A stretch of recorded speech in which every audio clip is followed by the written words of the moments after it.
স্বেচ্ছাসেবী হিসেবে আছি। এটা এমন একটা সংগঠন, যেমন আমাদের সিনিয়র ভাইরা বললেন যে ১ ফোঁটা রক্ত বের হলে বা কাটলে অনেকটা কষ্ট লাগে। আমরা ডাক্তারের কাছে যাই, কীভাবে বন্ধ করব, কীভাবে কি করব না করব, সে জায়গায় আমরা সকলে এক ব্যাগ রক্ত মানুষকে দান করতেছি। সেক্ষেত্রে কথা হচ্ছে, যারা আমরা কাজ করতেছি, অনেক জায়গায় অনেক ক্ষেত্রে দেখি আমরা হ্যারাসমেন্ট হচ্ছি, ঠিক আছে?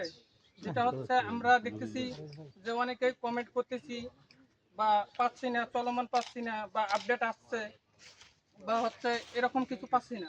অনেকেই মনে করেন ব্লাড ম্যানেজ হওয়ার পরেও ওই পোস্ট ধরে আছে, কোনো কিছু বলতেছে না।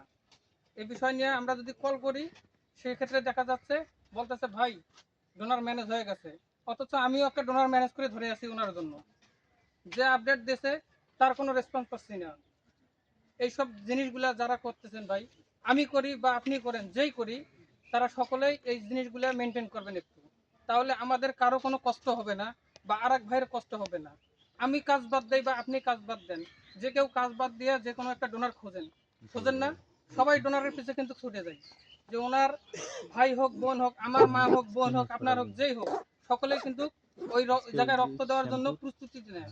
কিন্তু আমাদের সবকিছু মেনটেন করতে হবে যে আসলে এই ব্লাডটা আমরা দিতে পারবো কি পারবো না, এটা ম্যানেজ হইলো কি হইলো না। যদি ম্যানেজ হয় তাহলে আমরা সবকিছু বন্ধ করে দেই সেখানে, তার পিছনে আমাদের আর ছুটতে হবে না। তা এত কিছু বলাই যাদের বুঝার আছে, আমাদের স্বেচ্ছাসেবীরা, তারা হয়তো অনেকেই বুঝতে পারছেন যে আমি আরো কি বলতে চাচ্ছিলাম। তা সংক্ষিপ্ত আকারের জন্য আমি এখানে শেষ করছি আমার মূল্যবান বক্তব্য। আসসালামু আলাইকুম।